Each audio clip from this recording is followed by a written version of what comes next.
底辺幸のバカはそこでおとなしくしておけ。先輩が扉の向こうで楽しげな声を上げた。ここは会社の資材管理室。社内の奥まった場所にある、いわゆる物置部屋だ。こんなところに来る社員はあまりいない。先輩は俺をここに呼び出して閉じ込めたのだ。この後の大口商談はお前の代わりに俺が成功させてやるよ。先輩の目的は俺が担当になっている8億の大口商談を横取りして自分の功績にすること。そして先輩の目論見は成功してしまう。性格は最悪だけどコミュ力の高い先輩は先方の担当者に大受けだったそうだ。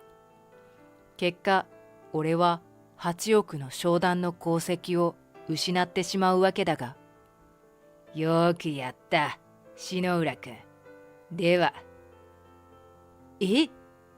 社長から告げられた衝撃の事実に先輩の人生は大きく狂ってしまった。俺はどこにでもいる普通のサラリーマンだ。普通の大学を卒業して普通の会社に就職。一つだけ他の人と違う少し変わった特技があるのだが、これがバレるとちょっと面倒なことになるので誰にも話していない。入社後の配属先は資材管理部だったのだが、この度海外事業部に異動となった。資材管理部から異動になりました山本と申します。よろしくお願いします。配属初日、俺はガチガチに緊張しながら挨拶をする。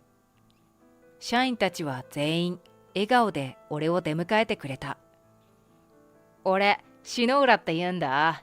今日から君の教育係だから、わからないことがあったら何でも聞いてね。はい、お願いします、先輩。教育係になった篠浦さんは、にこやかな笑みを浮かべた。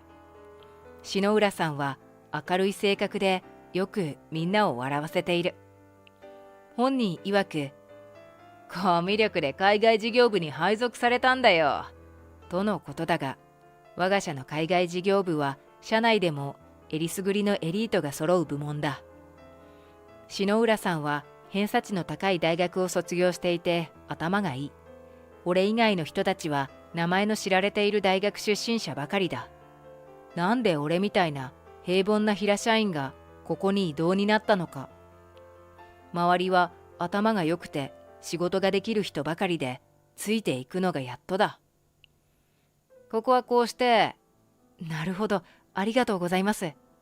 篠浦さんから丁寧に仕事を教えてもらったおかげで、配属1ヶ月を過ぎる頃には、一通りの業務ができるようになった。お前、飲み込みが早いな。だからここに配属されたのか。いやいや、先輩の教え方がいいからですよ。あはは、ならよかったよ。俺はあまり仕事ができないからな。篠浦さんがちょっと顔を歪ませて、聞こえるか聞こえないかくらいの小さい声でつぶやく。この時俺は、仕事ができない篠浦さんがそんなバカな、とあまり真剣に聞いていなかった。だって篠浦さんは教え方がうまいし、コミュ力もあって明るいし、俺はまだ仕事というものが分かっていなかった。教え方がうまくても、コミュ力が高くても、性格が明るくても、仕事ができるとは限らないのだ。篠浦さんが俺の教育係になったのは、海外事業部の中で一番任されている仕事が少なくて手が空いていたから。うわ、またミスしちまったよ。異動になって2ヶ月も経つと、周りを見る余裕が出てきた。よくよく観察してみると、篠浦さんはミスが多く、俺ができるレベルの仕事にも手こずっている様子だった。篠浦、いいやつなんだけどな。あれで仕事ができたら文句ないんだけど。海外事業部の社員たちが裏でそう話していたのをたまたま聞いてしまったことがある。だんだんと俺にできて篠浦さんにはできないことが多くなってきた。そうすると自然と篠浦さんは教育係から外れて俺は独り立ち。俺たち二人の間にはなんとなく気まずい空気が流れるようになった。お前、最近いろんな仕事を任されて忙しそうだよな。いや、そんなことは。いいよな。期待の新人って感じ。篠浦さんはそう言いながら鼻で笑う。その様子からあまりいい意味の発言ではないだろうと分かっている。そしてだんだんと俺に対する篠浦さんの言動が変わっていった。底辺さちの大学出身のくせになんで俺より活躍してんだよ。篠浦さんは他の人たちが見ている前でこういった発言はしない。俺と二人きりの時に俺を攻撃してくる。調子に乗ってんじゃねえぞ。そう言いながら俺の肩にわざとぶつかって立ち去っていく篠浦さん。ここ最近の彼は俺への悪意が隠しきれない。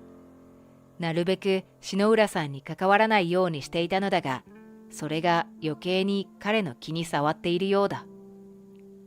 どうすればいいんだろう。こうなってしまってはどちらかが部署異動にならない限りどうにもできないだろう。俺はがっくりと肩を落とし、諦めのため息をついた。そんなある日のこと。部長、そういえばなんですけど、山本の歓迎会ってやってないですよね。部長と歓談していた篠浦さんが突然そんなことを言い出した。そろそろ忘年会の季節ですし、みんなでパーッと飲み会でもしません？一方的にとはいえ敵視している俺の歓迎会なんて、と驚いたが、それはただの口実で飲み会がしたいだけのようだ。幹事は俺がしますんで、山本、楽しみにしておけよな。篠浦さんはみんなの前ではいい先輩といった風に俺に接してくる。はい、楽しみにしています。わざわざ場の空気を乱すことはしたくないので、俺も作り笑顔で答えた。そして飲み会当日、俺は篠浦さんにこっそり仕事を押し付けられたせいで、みんなと一緒に飲み会の会場へ向かうことができなかった。急いで仕事を片付けて、篠浦さんから指示された場所へ向かったのだが、どういうことだ？そこに広がっていたのは一面の更地。確かにこの場所だよな、と地図アプリで確認する。何度確かめても、ここが篠浦さんに教えてもらった飲み会の会場だった。先輩、教えてもらった会場に着いたんですけど、住所間違ってないですか？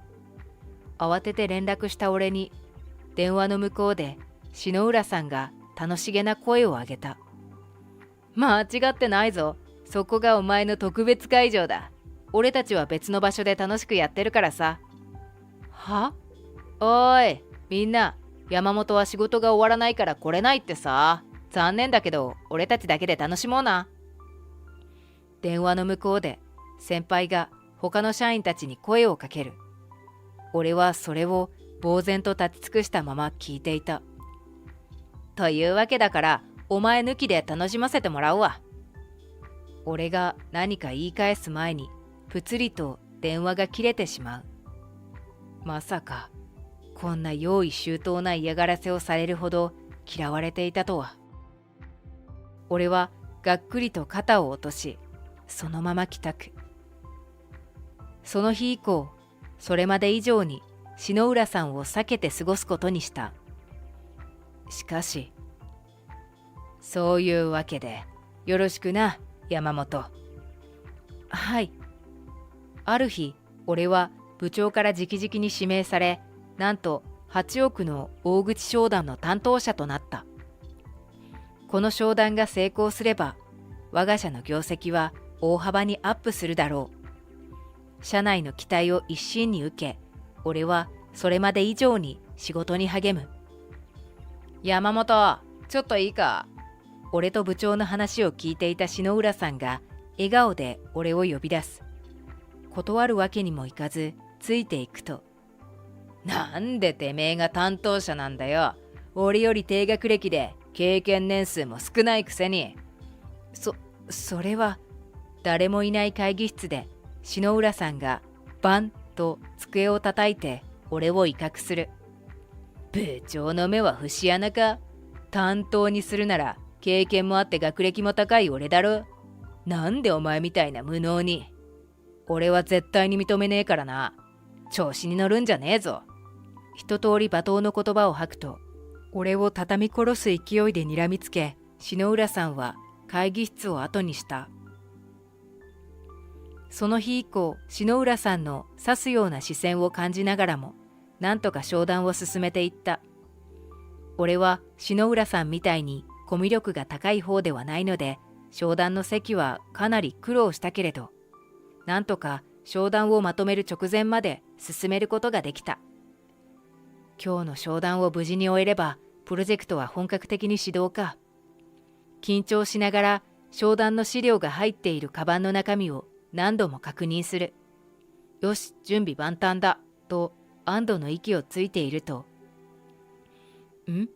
伝言メモ。デスクに戻ると、俺宛てに社内電話があったらしい。資料管理部が確認したいことがあるので、資材管理室に来てほしいとのことだ。まだ時間に余裕があったので、先に用事を済ませようと資材管理室へ向かう。ここは社内の奥まった場所にあるので、人影はあまりない。何の用だろうと首を傾けながら部屋に入ると、突然バタンと音を立てて扉が閉まったのだ。慌てて扉を開けようとするが、びくともしない。言っただろう、調子に乗るなって。これは天罰だよ。ざまみろ。先輩？扉の向こうから篠浦さんの楽しげな声が聞こえてきた。底辺幸のバカはそこでおとなしくしておけ。この後の大口商談はお前の代わりに俺が成功させてやるよ。ゲラゲラと笑い声を上げながら扉の前から立ち去っていく篠浦さん。ここに来てようやく俺は罠にはめられたのだと気づいた。スマホはデスクに置きっぱなしで誰にも連絡できない。扉を開けようとするがびくともしなかった。そのまま数時間資材管理室に閉じ込められていると、お疲れ。ニコニコと上機嫌の篠浦さんが部屋の扉を開けた。先輩、自分が何したか分かってます？せっかくの商談のチャンスが。ああ、そのことだけど、俺が商談を成功させておいたからよ。は？まさかあそこまでうまくいくとは俺も思ってなかったよ。先方は俺が新しい担当者になることを喜んで受け入れてくれたよ。これからは俺がこの商談の担当者だ。その言葉を聞き、呆然とする。確かに篠浦さんはコミュ力が高い方だけど、まさか横取りした商談を大成功に収めるなんて。お前は体調不良で帰宅したってことになってるから、このまま帰れよ。社長には俺が報告しておくからよ。篠浦さんはそう言いながら俺のカバンを投げてよこす。これで俺も昇進だ。もうお前にはでかい顔させないからな。ゲラゲラと笑う篠浦さんを後ろめに、俺は黙って資材管理室を後にする。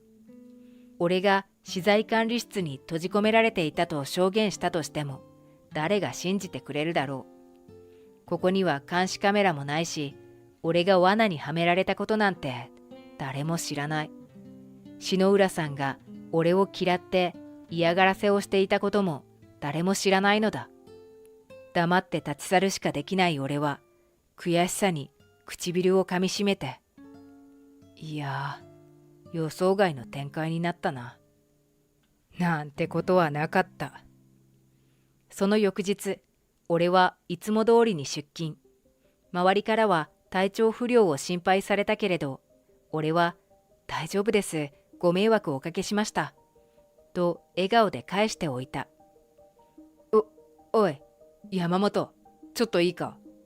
すると、若干青い顔をした篠浦さんに呼び出され、会議室へと連れて行かれる。お前、なんで言ってくれなかったんだよ。取り乱した篠浦さんに追及された俺は、何のことかわからないふりをしてとぼける。何ですか？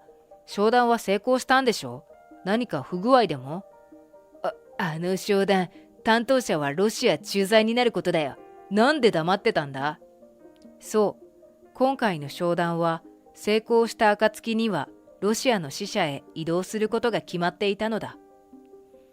実は俺、出身大学は普通の大学なのだが、ロシア語はかなり堪能なのだ。その昔、近所にロシア人一家が引っ越してきたのがきっかけだ。そこの家の長男がとても面倒見が良くて、忙しい両親に代わって俺の相手をしてくれていた。自然とロシア語に触れる機会が多くなり、おかげでロシア語はペラペラだ。まあ、特に活かせる場所もなく、密かな特技となっていた。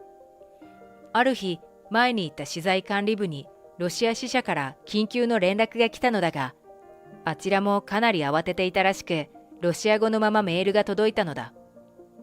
資材管理部は誰もロシア語ができず、どうしようかと右往左往。そこでロシア語ができる俺が翻訳して、なんとか事態に対応した。入社直後にロシア支社が中心となるプロジェクトが進んでいると聞き、もしロシア語ができると知られたら異動になるかもしれないと危惧していた俺は、今までロシア語に堪能であることを隠していたのだ。しかしこの一件でロシア語ができることが露呈してしまい、海外事業部へ移動が決定。ロシア駐在の人員になるんだろうなと思っていたら、案の定プロジェクトを任されてしまったというわけだ。あのまま行けば俺がロシア駐在になっていたのだが、篠浦さんが商談を横取りして担当者になったので、彼がロシア行きになってしまったのだ。昨日社長に報告したら、明日からのロシア駐在よろしくねって言われて、俺の席今日からロシア支社になってんだよ。そうですか。準備が終わり次第ロシア支社に行かないとですね。俺ロシア語なんてできないぞ。ああ、それは大丈夫ですよ。